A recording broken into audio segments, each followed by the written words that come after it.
Proses pemberkasan NIP ini yang menurut saya ada malpraktik administrasi menurut rekomendasi Ombudsman. Kemudian muncul lagi SK nama orang tertentu bukan nama Sri Handayani diganti di tengah jalan dengan berbagai alasan. PNS, P3K, honorer Pak banyak di bawah 3 juta Pak, bahkan 300.000. Silakan Pak Hugua. Makasih. Assalamualaikum warahmatullahi wabarakatuh. Selamat siang, selamat sejahtera kepada kita sekalian. Pimpinan, kawan-kawan anggota, Pak Menteri, Pak NRB, Kepala BKN, Kepala KASN, LAN, Andri, dan Ombudsman Republik Indonesia, seluruh jajaran para pejabat di kementerian dan lembaga masing-masing.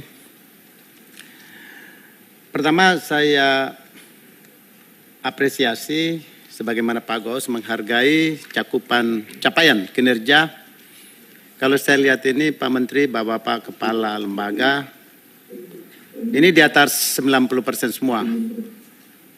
Pak NRB 98%, BKN 93, sekian, KS 96, LAN 97, Andri 95, dan Ombudsman 96. Artinya ini benar-benar dari aspek penggunaan keuangan negara memang telah kita jalankan dengan baik. Namun ada beberapa catatan dari saya dan pertanyaan juga berkaitan dengan kinerja baik yang telah kita capai ini. Dari KSN tadi sebetulnya menarik ini karena memang akhirnya yang banyak bermasalah ini kan di tingkat kabupaten, kota, provinsi akhirnya. Karena memang mereka-mereka inilah pimpinan politik. Ini kira-kira ini bayangan saya Pak, yang menjadi pemahaman kita bareng sehingga kita tidak berlarut-larut menjadi sebuah polemik yang tidak akan pernah berakhir. Jadi para bupati, wali kota, gubernur kan pejabat politik. Pada saat yang bersamaan adalah pejabat negara. Di mana tugasnya kalau tidak keliru saya mengasosiasikan sebagai CEO. Kalau dia CEO maka ada target. Dan juga ada kekompakan tim dalam kerangka menggolkan target. Betapa sulitnya saya seorang gubernur dan seorang bupati, katakanlah misalkan saya harus punya tim yang kompak, yang kuat. Tidak semata-mata penilaian kompetensi dia dalam aspek angka-angka, tetapi bagaimana kematangan emosional dia dalam rangka merangkul tim yang kuat untuk menggolkan visi misi saya. Laksana sepak bola, saya seorang coach yang harus menata pemain di mana letaknya, tiba-tiba orang luar menyemprit dan mengatakan Anda tidak boleh tempatkan orang di situ. Saya punya beban negara untuk menggolkan sebuah gol, berapa gol yang harus saya cetak dalam sebuah permainan. Jadi Pak Kaisar, betapa tidak mudahnya barang ini, perasaan seorang bupati gubernur yang telah sedemikian dikasih peran sebagai CEO, sebagai pejabat negara yang harus melaksanakan tugas negara. Sehingga Pak Menteri Pan RB, dan saya kira ini juga menjadi penting apa yang disampaikan Pak Junimat tadi, coba kita dalami kembali ini barang. Barangkali kita terlalu taktis dan terlalu teknis sehingga persoalan ini akan berlarut-larut kembali. Saya kira ini hanya ilustrasi saja Pak Kepala KSN dan Pak Menteri Kepala BKN. Yang kedua, pertanyaan selanjutnya, saya terhormat dari masyarakat Riau. Ya, saya dapat surat dari 100 orang tenaga honorer K2 dari Riau.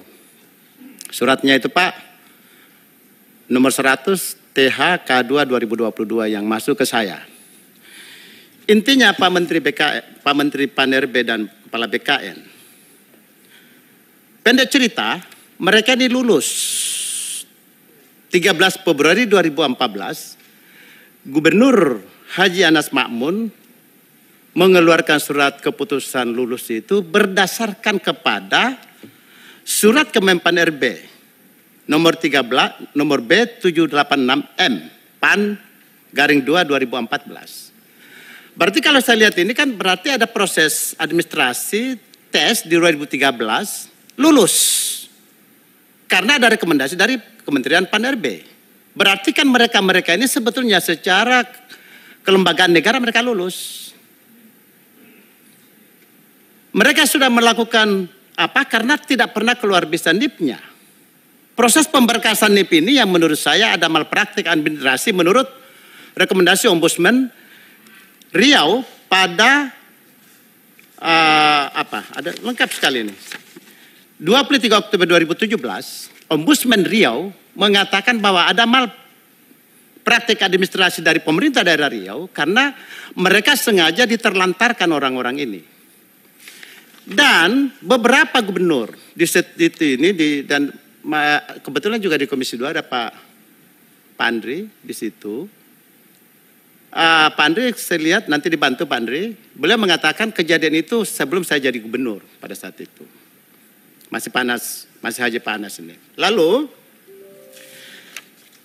ada satu surat kenapa NIP-nya tidak bisa terbit. Ada satu yang tidak bisa dipenuhi. Namanya itu apa namanya ini? Istilah-istilah SPTJM, surat pernyataan tanggung jawab mutlak. Kenapa BKN tidak terbitkan surat ini? Karena gubernur atau pemerintah setempat tidak pernah menerbitkan namanya surat pernyataan tanggung jawab mutlak. 11 Juli 2019, Gubernur Samsuar membuat surat kembali ke BKN, ke Kementerian Pan-RB.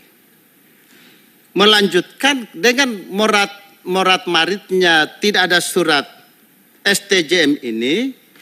Mohon juga nanti dijelaskan Pak, saya tidak mengerti surat STJM ini apakah diterbitkan oleh gubernur atau memang bisa dari Pan-RB harus diturunkan. Barang ini Pak Gubernur meminta kepada Kementerian Pan-RB, kalau ini barang, terus gimana mohon petunjuk. Sampai hari ini Pak Menteri, saya belum melihat ada petunjuk dari Menteri kepada Gubernur untuk memberikan cara bagaimana orang 100 orang yang lulus penerus negara ini, mereka hari ini masih terkatung-katung. Ini honorer K2 Pak yang hampir setiap saat kita teriakan barangnya ini. Mereka sudah lulus tapi sampai hari ini tidak selesai.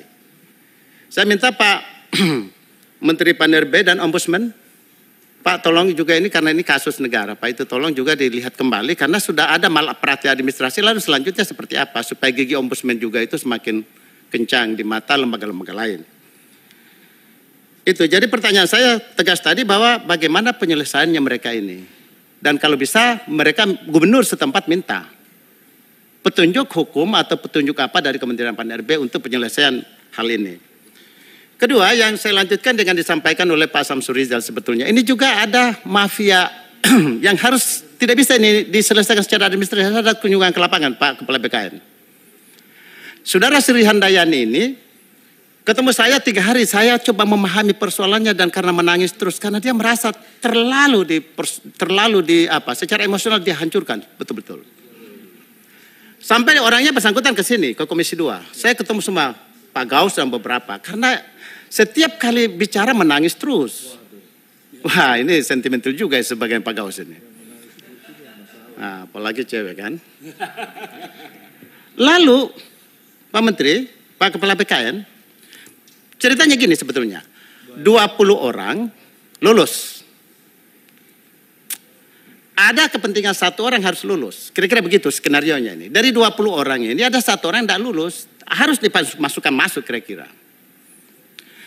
Pada tanggal 1 April 2014 keluar SK 19 orang dari Pan-RB terbit NIP untuk 19 orang. 1 yang terskenario menurut asumsi saya. Ini juga Ombudsman sudah ada surat saya itu Pak 18 Januari 2022 hal yang sama juga ke BKN. Mudah-mudahan surat saya atas nama DPR karena daerah pemilihan saya. Terus 1 orang ini memang terskenario untuk tidak dinaikkan NIP-nya. Hanya 19-an diproses ke Kanrek Makassar. Berarti ini ada di Makassar ini mainnya ini. Pada tanggal 4 April nanti berarti 1 bulan kemudian muncul lagi SK nama orang tertentu bukan nama Sri Handayani diganti di tengah jalan dengan berbagai alasan. Katanya dia masuk di daerah tertinggal. Daerah tertinggal itu nggak bisa dengan keputusan bupati bahwa daerah tertinggal itu kan sesuai dengan peraturan presiden nomor 131 tahun 2015 hanya presiden yang memutuskan bahwa kabupaten itu tertinggal. Jadi sebenarnya 1 orang ini ditambah poinnya 10, si Sri Handayani tergeser. Selanjutnya Pak Kepala BKN, begitu mau mendaftar di CPNS berikutnya ditolak oleh sistem BKN karena yang bersangkutan udah lulus. Kasihan dia, nggak punya hak lagi sebagai warga negara untuk menjadi PNS. CPNS kenapa? Sistem secara otomatis menolak namanya Sri Handayani dengan KTP nomor sekian secara otomatis demi sistem tertolak yang bersangkutan. Pertanyaannya, dengan situasi seperti ini, terus negara seperti apa Pak? Kira-kira penyelesaiannya? Saya minta kepada Ombudsman maupun BKN, coba tolong cek ke lapangan. Karena barang ini sudah pernah pengumumannya dimunculkan, setelah itu dihilangkan lagi, setelah itu mereka sampai kepolisian segala dan seterusnya. Prosesnya lama memang ini. Saya 1 hari memahami barang ini hampir hilang lepas. Jadi apa yang saya sampaikan sebenarnya hanya summary. Berarti kalau begitu maka ada proses mafia CPNS tanggal 1 Maret sampai tanggal 4 April. Di sini harus dilihat. Karena ada permainan di sini. Kira-kira begitu. Jadi saya mohon kepada BKN turun ke lapangan, Ombudsman Pak terutama turun ke lapangan, cek siapa yang melakukan praktek administrasi dari sini dan kalau bisa dikena hukum Pak. Karena kalau tidak ini akan terjadi praktek-praktek begini terus. Saya kira jelas ini. Terakhir, karena ini Pak perang ini juga, perang Ukraina kena ini, akhirnya naik BBM Pak. BBM naik harga-harga. Pada saat yang bersamaan ada kebijakan negara untuk memberikan subsidi kepada orang. Saya kemarin juga ke Mendagri saya sampaikan ini. Diberikan kepada orang yang berupah 3 juta. Negara memberikan upah untuk kenaikan harga-harga ini di mana daya beli masyarakat pasti turun. Di dalam tubuh PNS, P3K, honorer Pak banyak di bawah 3 juta Pak, bahkan 300.000. Ini warga kita Pak. Apakah negara tidak ada kebijakan untuk ke arah sana? Sebab menstimulasi dan menstabilisasi negara ini mereka berperan penting Pak ini.